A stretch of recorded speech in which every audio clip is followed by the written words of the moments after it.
Hey guys, Akariss here, bringing you a brand new Fire Emblem Heroes video. As you can no doubt tell by the title above me, this one will focus on Legendary Heroes, and I feel the timing is appropriate based on remixes, based on just an abundance of Legendary Heroes now available to choose from, and I think it's a good contrast to the Mythic video which I released recently. So all this information can help you as the player figure out exactly what you want to do. So with that being said, here's a bunch of Legendary Heroes, and I'm gonna go through as many as I can here, plus a few sample builds to get you a good start if you're basically starting out as a new player or you haven't committed to seasons with a fully plus 10 Legendary Hero. This can get your foot in the door in the Colosseum modes, but it can also help you in Ether raids as well. So sit back and enjoy the video as always, guys.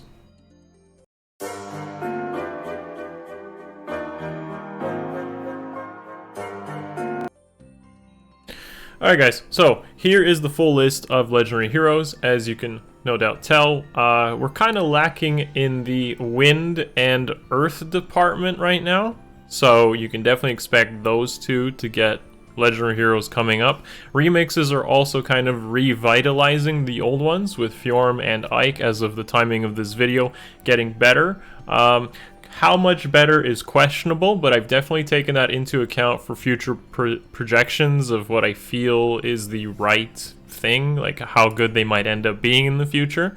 So yeah, with that being said, one of the biggest problems, and I've said this in my remix video, is old Legendary Heroes don't have a sort of dual skill, or they don't get a score increase. So good opportunity would have been there if SP costs increased, so you could have used them in Colosseum modes. That opportunity is gone, and therefore some of the old Legendary Heroes aren't necessarily that much better. They just get a performance boost, if that. Probably yes, but we'll see. So guys, I will definitely go over this for you, starting with Water Legendary Heroes, and I'll also put a sample build below me based on what season. I'll just pick one guy. So in this case, this is how I would rank the Water Legendary Heroes. And do consider the future prospects of these units, not the current meta. That does matter a little bit, but also how good they might be years down the road, 2 or 3 years down the road. So without probably anyone really surprised by this, Chrom is by far the best Water Legendary Hero, and I expect this to stay for years down the road. If you can commit to Chrom, and he's had some pretty good banners, if you haven't finished him yet, you probably should. He's literally one of the best heroes in this game. Change Fate is really powerful, his weapon is really good, and if he was actually buffed in the future, the same way like Fjorm and Ike have been, he wouldn't ever be a bad hero. I could never see a sort of meta where Chrom isn't good, just because Change Fate is so good. It doesn't even matter whether you're using him in PvE, Ether Raids, or Arena. He scores well, he has a very unique assist, which will definitely age well. That being that, you know, even if he commits nothing to combat, he will be able to basically reposition, and in an arena that's huge. So the only thing that could really replace him would be an inheritable reposition skill, but also gives another action, so you have to literally replace his skill. Chrom himself, one of the most staple builds you'll see in arena is something like this. The reason it works is because he doesn't really have much weaknesses when you just pump his speed. A 31 res stat isn't even something I'd consider low. He removes penalties against units who one-on-one him when the enemy's at 100% health, so the guy has a lot going for him. On that note though, Leaf has that Gale Force effect on a range unit, which is huge. And some of you may be surprised to not see Dimitri in the top. Reason Dimitri's not there is because he's basically a lance, a premium lance unit of 2020. And what I mean by that is, like, he still has the limitations of melee, so he doesn't have range. You can't really play into AI, forcing rally traps. I know this is like a contentious kind of opinion, but he's basically the Fjorm of 2020 with really good skills and really good combat. And that won't really age, because let's say 2-3 years down the road, there's just going to be a better Dimitri, and he's just going to do everything better. He may not be water seasoned, but maybe a duo or some sort of mechanic which will just kind of outclass him. We might already see this as soon as we get a green water legendary. There is nothing really pressuring him right now, but although it has more difficulties if you're to try to use him in fire season, for example, where you'll run into Lilina, Edelgard, and Celica, who all will really make him not have such a comfy time as he would in water, where he does pretty well against the competition. So Dimitri is strong right now, but doesn't necessarily age well. He's just really held back. He's really, like, right now promoted by his good matchups and good combat strength. That doesn't mean you should stray away from investing in him. If he just lands on a good banner and you really like him, go for it. He will probably still be good for years to come, but comparatively speaking, I feel like Chrom and Leaf still remain strong years to come, whereas Dimitri is likely to get outclassed based on previous Legendary Heroes and how just things roll when in terms of melee versus range. Now, Azura will still remain good, and the only thing really holding her back is scoring, but thankfully she has B-Dual flying, so she can kind of contribute a little bit, and that 3-movement dance plus a bunch of buffs will keep her relevant, and could potentially get buffed as well. The Grey Waves getting buffed would be ridiculous. Then we have Fjorm, Ryoma, and Erika. The only reason I kind of like Fjorm is because she's not red. At least she can kind of compete with the newer ones, whereas Ryoma has literally triangle disadvantage and flyer effectiveness, holding him back versus Chrom, and Leaf and Dimitri are all going to smash him the same way Erika does. So that's unfortunate for them. I can't even see with buffs how they could truly make them relevant compared to the others, and they don't even score that well. Ryoma actually scores decently, but he's still held back by a lack of refine on Reijintu, Bushido just being a weird Wodao effect, so he's going to require a lot.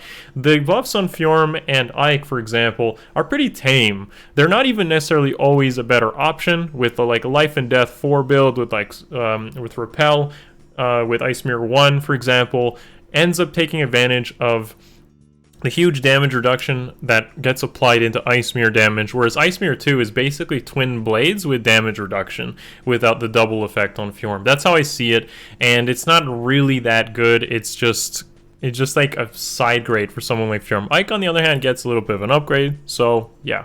Anyways, that's Water, how I feel about Water right now. If you get into a good banner where these guys share with something good, you should probably commit to them. Obviously, to no one's surprise, the newer heroes tend to land higher up on these rankings. I feel like no one should be really surprised by that, but there is still those exceptions. For example, Legendary Lucina has, since day one, been a good hero, and I feel will still remain a good hero, especially if something like Future Vision was to get buffed. If Future Vision was to become Future Vision 2 and add in additional effects, I don't see Lucina getting worse. Right now, the inheritable bows actually are pretty good on her too. You could easily use Spendthrift or Pledgian bow, and she's going to be pretty competitive. She at that point becomes a blue bow with decent stats, plus Future Vision effect, give her some newer skills, and she remains relevant. Now, I feel like Elwood is the by far the best one, though, because he just applies bonus doubler from afar, plus he has that 3 movement benefit of being a melee cav, so he's kind of useful regardless of whether he contributes or not to combat, and that remains relevant. Now, Corrin, I feel like she's teetering between the top and the middle here. I feel like I might have put her honestly in the second tier with Lucina, but the only reason I put her over here is because she's colorless, and Negating Fang is very powerful.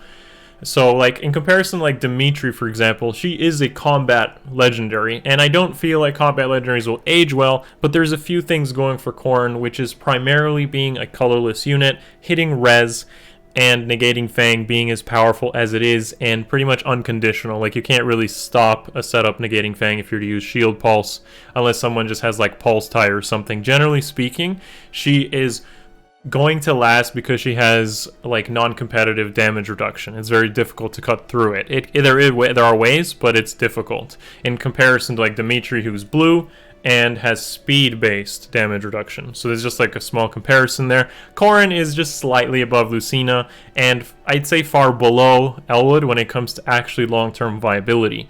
But with that being said, she does score well, and she just barely makes that top spot for me. If I was to actually think about it long term, I feel like if Lucina gets a boost, she could very well just surpass Corrin as a good legendary investment. Whereas Elwood, bonus doubler given to anyone on the map if you set it up properly, remains good in the long term. Those bottom win legendaries, though, guys, boy, do they suck. I can't really recommend the usage of Lyn, Gunthra, or Harid like at all, and I don't even see buffs bringing them to any relevancy that much, because in the case of like Lyn, for example, Laws of Decay getting an upgrade still keeps you away from using G-Dual infantry, so unless it literally gets that as an add-on to the skill, she is going to either become score irrelevant or just like literally useless in terms of either providing support to others, like through what Lucina could do with Future Vision. She just lacking.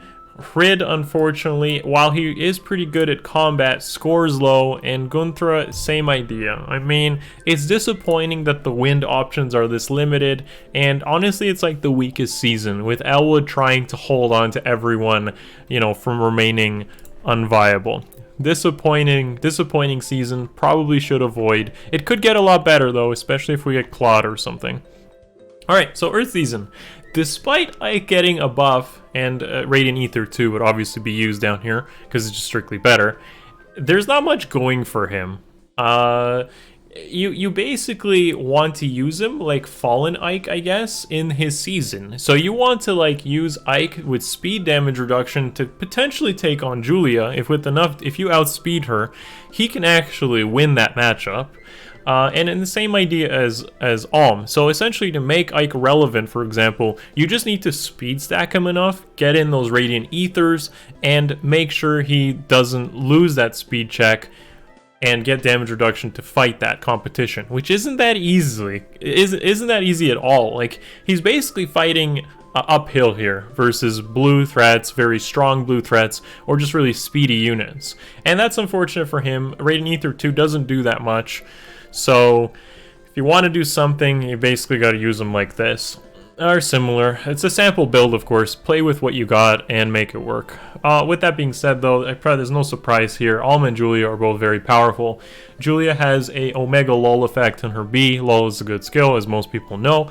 And Dragon Effectiveness with a sky-high attack stat. You can even use plus speed Julia and then just completely make any of these characters fairly relevant, or should they try to speed stack. Alm, on the other hand, has that unconditional true damage, which is so good and will remain good probably forever. I don't see it actually being bad ever. The only thing that really stops that is damage reduction through the form of speed or defense or res or whatever. And yes, that could definitely damper his viability, but being colorless means he's going to have good matchups across the board, and that means if there's a unit that does give him a hard time, he should still be doing pretty well against others that are on that team as well. So, Alm and Julia, they're kings of Earth right now, king and queen. Seliph is actually really good in your hands if you use them well and set him up properly. I guess he doesn't deserve enough credit, really. He's actually pretty good, but I'm not going to really talk about Seliph too much because Alm and Julia just feel better to use, and Seliph just is kind of relying on enemy phasing everything. But he's not bad at all. And Grima may become relevant again depending on what exactly she gets as a buff, because being colorless and flyer is already good, but that does leave Ike can last, and Tiki could definitely fall off as well further down. The only thing keeping her right there in the middle would basically just be that she's high scoring and can use an abundance of good fighter skills. So that's pretty much all that's keeping her there. But realistically, Alm and Julia shouldn't really fall off for a very long time. Alright, and that leaves Fire Season, which of course in contrast to like Wind Season is way better. Way better, because there's actually not that much low quality here as compared to the other seasons. In fact, this is like a pretty high quality season to invest into. Edelgard, Lilina, and Celica, I actually tried to think of how to demote them from being amazing, but they're all really amazing, so I can't deny that they're this good. Celica is basically the green Alm, and that's why she's probably the weakest choice of these three. By being green, she has one-sided matchups, but she still has true damage, she still has an incredible speed and attack stat, and she's ranged, so plus she has a very good B skill on top of that. Like, she's good, and it's hard to even consider her being much worse than that. Lilina being a range cab but also scoring well is crazy. It's like if Gunthra had a dual skill. All of a sudden Gunthra would be a good unit if she was able to score well. Same idea with Leaf. You put a range cav with good scoring and all of a sudden they're amazing, and that's the situation with Lilina. On top of that, basically having a sky high rocket attack stat and that AoE special to to base, like, I can't stress how good enough the good of Fire is. Fire is probably, along with Water, the two best seasons to invest into, because you have some extremely high quality stuff. Edelgard having that triple Gale Force niche remains with her and should remain with her, being amazing. Despite being an armor, she can basically just solo some teams herself by the nature of how good her weapon and preference skill are. And I would actually put her definitely as being still the queen or emperor, so to speak, of Fire season. Now, with due buffs that may happen for Hector, Marth, and Ephraim, they could definitely change in rankings, but I feel like Hector still remains good, even though you don't see Osteopulse covered in the sample below me. If Osteopulse gets his buff, and even if it doesn't, it's still a very good C skill, but Hector remains a little bit interesting here because he still scores well, he still has a good preference weapon, he still has a good preference skill, and he's on the remix banners, which makes him pretty good as an investment option for guaranteeing yourself to not get screwed by some of these better options on top. So on top of that, good fighter skill selections. Now the save skills also play a part in here. I think Hector is probably the good idea to go for if you haven't invested in Fire or you're waiting for the perfect green banner. We actually had Celica and Edelgard sharing many times, so I wouldn't be surprised if many people have many merges to those, and Lena did land on a good debut banner as well.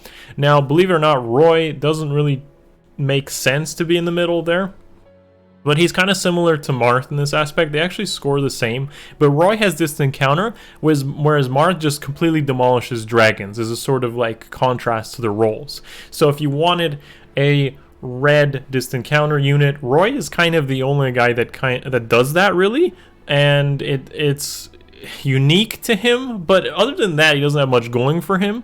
And Marth, just Binding Shield is incredible. You have to kind of use him with Ardul Infantry to make him score optimally, but Binding Shield is ridiculously good. That has almost no counterplay. The only thing that works against it would be Null Sea Disrupt, but even that doesn't really take away the full effect of him guaranteeing doubles, shutting down doubles. So you need like a Null follow-up, a Null Sea Disrupt dragon to even stop the power of Marth versus dragons, and that is crazy good for him.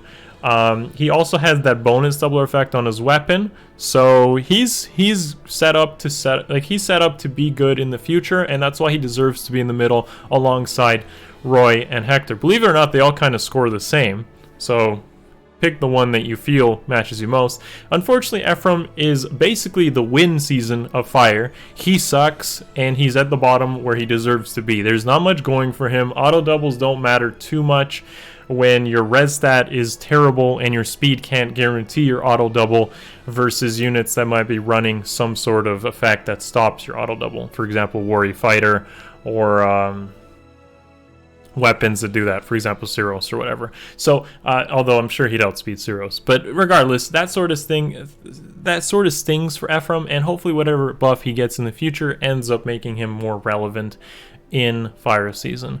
But with that being said, guys, that covers all my seasons, and hopefully this is a good contrast video to the Mythic video that I released earlier, and it's also a good follow-up to the Legendary Hero remix if you're thinking about the old ones and how they compare to the new ones. Yes, pair up heroes and more recency does make things stronger as expected in the game, but that doesn't discount the fact that some of these old heroes are still very good investments and worth picking up. Special shout out, of course, to Lucina and Hector, who I think will remain relevant in years to come.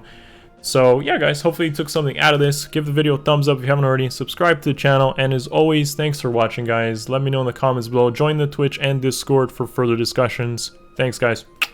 Peace.